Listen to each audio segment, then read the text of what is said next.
We got a huge report yesterday about the future of the Xbox console. It sounds extremely exciting. This one's going to be big. Let's get into it.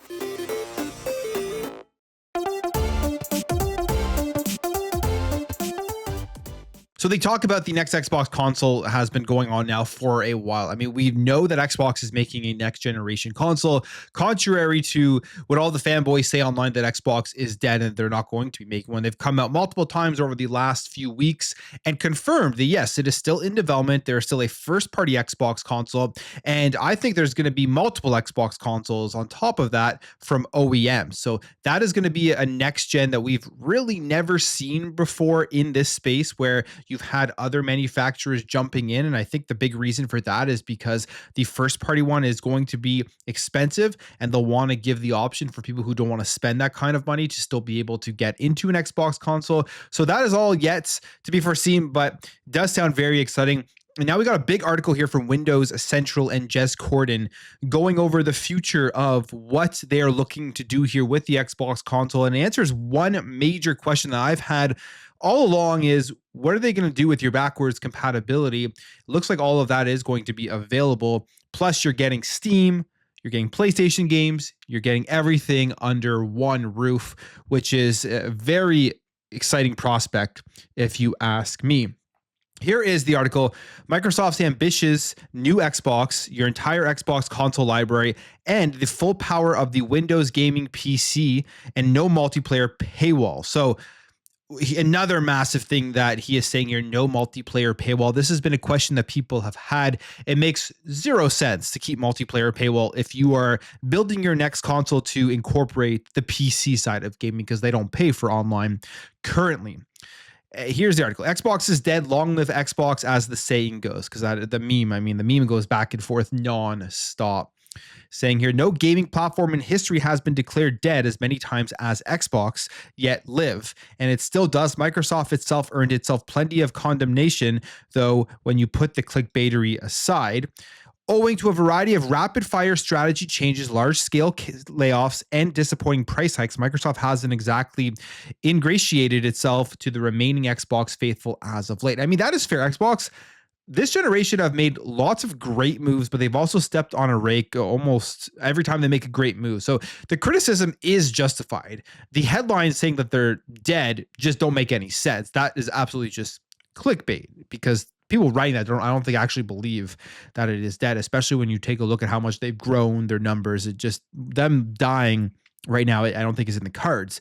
They say another wave of Xbox is doomed. Declarations dropped as Halo finally was announced for the PlayStation 5, which that is something that if you've been paying attention at all, you would have seen that coming. I mean, I think I talked about this in videos years ago, that this was the direction that they were probably going. And even then I thought that is for the business side and for the consumer side, that is for the consumer side a good thing. I mean, it's pro-consumer to put your games in more places and not lock it behind any sort of paywall. And we'll see how it does pay off for them as a business. I think it will, because Halo is going to sell a ton of copies on PlayStation. Now, the platform itself with Xbox Play Anywhere has been huge, and apparently it's catching on with developers in Japan, which is something that is great, especially when you see like the Square Enix games. There's lots of them that have it, although they do weird things like the Square Enix Tactics, Final Fantasy Tactics. They didn't have Play Anywhere on that game, which would have been perfect, because that's a game you could easily play on a handheld, could easily play on your phone via cloud streaming, all that stuff. And not having Play Anywhere to me is just kind of a weird decision that they did throw in with that game, where other games they have it, like Final Fantasy 16 when it did drop onto the Xbox console. Now, here's what we know about the next gen Xbox. He says it's going to be a curated Windows gaming PC complete with your full native console library. Full native console library is just, that is actually mind blowing right now if they can do this, because if you even look at what they're doing on the current Series X, they are using different ways to access your backwards compatibility, emulation, cloud. So I wonder exactly how that's going to be worked out here. But here is exactly what Jez is saying as to what we can see here from the console itself. He says here, where the Xbox console will differ from a traditional Windows PC is that it will feel like a traditional Xbox console out of the box. The onboarding experience will be similar to what you get today on console. And if you choose, you can remain fully inside the Xbox ecosystem, never touching Windows itself. And that's a massive win, if you ask me. Exiting out to Windows will be for those who want to access games traditionally not available on Xbox, including PlayStation games on Steam, mouse and keyboard, first games like League of Legends, or even classic games from GOG and the like. So you're getting everything. You're getting your full Xbox console experience. That's the games that you currently have within your library and that you own. So I guess because they're integrating that some way into the console as well as giving you Windows as a different experience, that's how they're going to do it. So it sounds like your current dashboard on your Xbox console is going to be accessible on this new Xbox console, but then you're also going to get like the Windows PC full screen experience type of thing on the side. So that'll be super cool to see how they do integrate that. He says you'll be able to run PlayStation PC titles like God of War, Ghost of Tsushima, and Spider-Man on the next Xbox, purchased via Steam or Epic Games. And you will be able to play World of Warcraft on the next Xbox via battle.net. You'll also be able to install practically any game that runs on Windows, giving you access to decades upon decades of content on a single device. So they say here they're working hard across the Xbox and Windows teams to optimize the platform for TVs and controllers, bringing the original Windows in the living room vision from the OG Xbox to fruition after 25 years. So that is pretty massive of that, if all of this does end up coming true. Because of course this has not been officially confirmed by Xbox themselves. Things can change. All this is fluid, but if all of this does come true, that is a huge thing here for the next generation of the console. Now when it comes to backwards compatibility, because I think this is a big thing, 360, OG Xbox, even your Series X and S, Xbox One library, how do you access that? It says that thanks to the new silicon from AMD, which has already been approved all the way up to CFO Amy Hood and CEO Satya Nadella, so it looks like this is coming. It will also run all games currently available on your XS library. And this means all OG Xbox backward compatible games, all the Xbox 360 back compatible games, all the Xbox One back compatible games, and all the current and future Series X and S games. And these games will run natively on the new Xbox and launch seamlessly via the Xbox Launcher's library. Huge. That is, to me, breaking news, because I think a lot of people were expecting that wouldn't be able to happen in the PC environment. What was Xbox going to be able to do right now? You can't access all of your console games currently via your Windows 11 PC with the Xbox full screen experience on there, or just the Xbox app. You can't access any of that. So how could they get this on a console? It seems like this deal here with AMD and the new silicon is the way they're going to be able to do it. What also is very striking to me with this, again, if this does come true, is that we're thinking about Xbox and the changes they've made throughout this generation. I feel like this was all planned out years and years in advance, because if you think about the release of the Series X and S, one of the main things that they focused on and talked about with that console was backwards compatibility. They were setting themselves up for this generation that's upcoming. The Series X and S was the one that was kind of the stopgap, where you were going to still have your traditional console experience. You're not going to be getting the PC side of things. But I think with all of that, they knew after the Series X and S, they were making this pivot one way or another, because it seems like the backwards compatibility stuff they've implemented, starting I think with the Xbox One X, has all led up to this point for this next gen Xbox that's going to give you access to everything. I don't think this is something you can just kind of spin up at last minute and make a crazy pivot, because they've had to enter these deals with AMD. This stuff gets in development very early on. So this is stuff I think they've been thinking about and working on for years and years. And this is like their end goal vision. So when we look at Xbox being dead, we look at them putting games in other places, all of that is strategic at this point. And I think it is because of this end game here of giving you the huge amount of collection of games you're going to have via your console and your PC, and knowing that PlayStation isn't going to be giving their games to Xbox. That's just not the way that they're running their business. They're giving you that access via the PC side of things, which PlayStation is putting basically all of their big hitters on PC. You'll see, I believe, Ghost of Yotei on there at some point. So all of these games will be on PC. If you pick up the next Xbox, you're getting every single library imaginable aside from Nintendo. I mean, there's ways you could, but you know what I mean. And getting it right from the box itself natively when you do launch it up. Now, it continues on here, It says, like any new console generation, developers will likely continue supporting the Series X and S development environment for several years after the new Xbox drops in. But over time, more and more games will get next-gen Xbox native versions too, targeting the specific configuration they're in. And AI-powered technologies like auto super resolution and next-gen frame generation will boost the Series X and S games running on the new hardware. Exciting stuff there. But developers will also have the option to target the new box directly with Xbox Play Anywhere versions and Xbox's smart delivery tech. That is a big thing, I believe, for the devs, because if you target Play Anywhere and it's also a PC on top of a console, you will probably just have to develop one version of that game. And then the PC side of things, you adjust the settings, all of that. I'm thinking that could be how it works. Not 100% sure, but that may take off some of the development costs and some of the development time for their games, where they don't have to specifically optimize it for the specs of that box itself, which you currently do on the console. Maybe that will be the way it works, and I think that would help a lot of developers out. They say the new technology Microsoft is developing alongside the fixed nature of hardware should eliminate a lot of the inconveniences that sometimes come with PC gaming, like compiling shaders. We know that is a feature coming to the ROG Xbox Ally handhelds, and when they start bringing the AI stuff in there, I can't wait to see how that works, because you launch a game and then you're sitting there for like a few minutes waiting for the shaders to compile. It's extremely annoying on the PC side. It says here that shouldn't be an issue on the new Xbox. For example, Microsoft also is working on additional ways to reduce Windows overheads to benefit of all PC gamers, Xbox or not.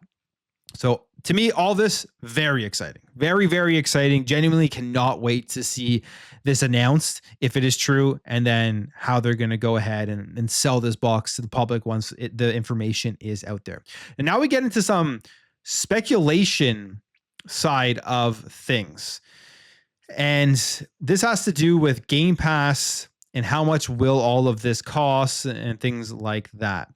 So one of the questions that is still being worked on Microsoft revolves around Xbox Game Pass, because right now PC Game Pass gives you everything day one. It is the best deal. It's getting just the PC Game Pass side of things. If you only play on PC, you're paying about half the price of the Game Pass Ultimate subscription.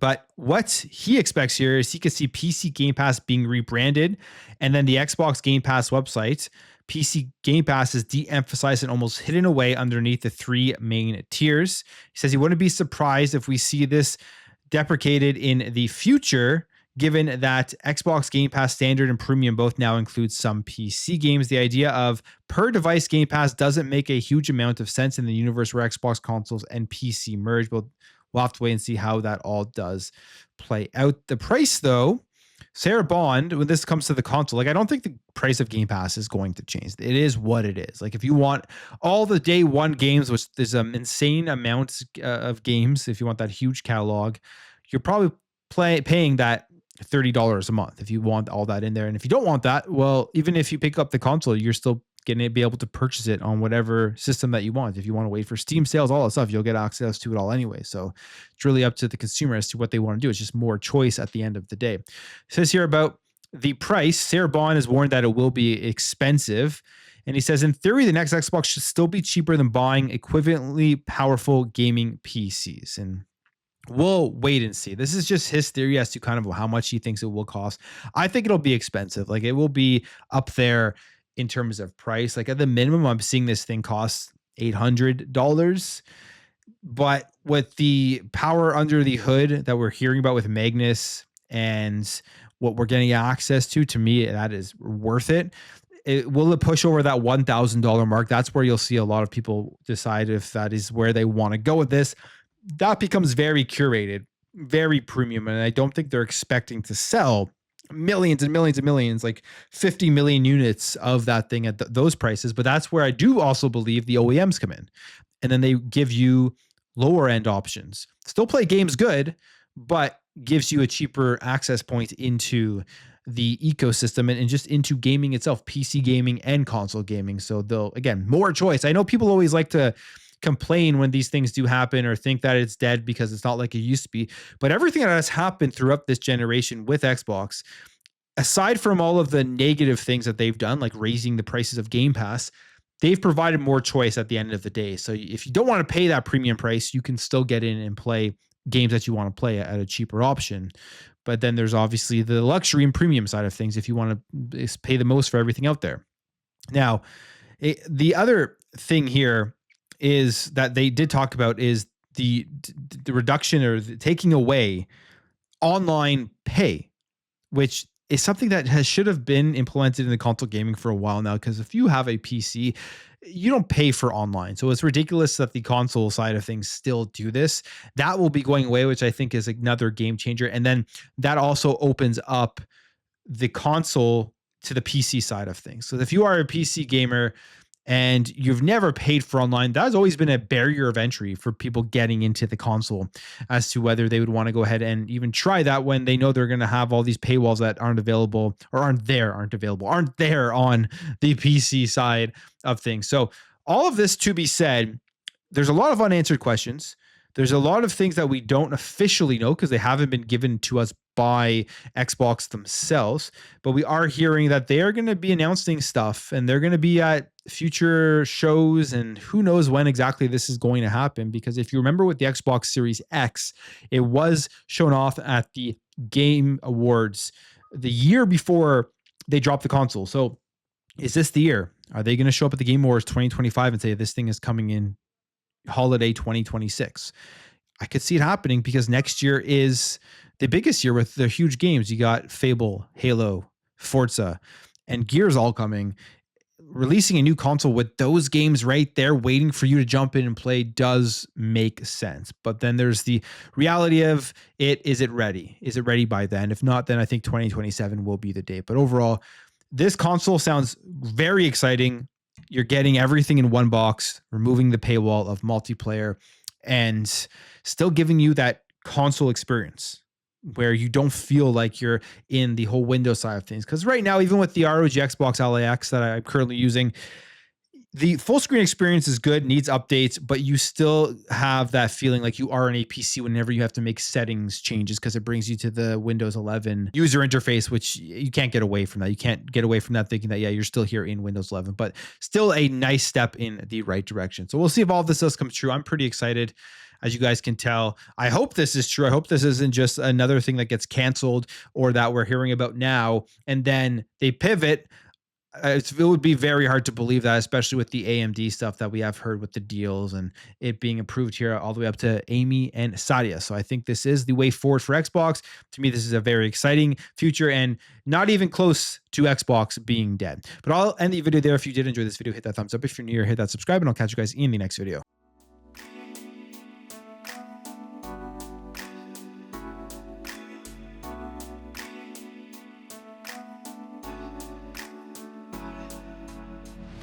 Bye.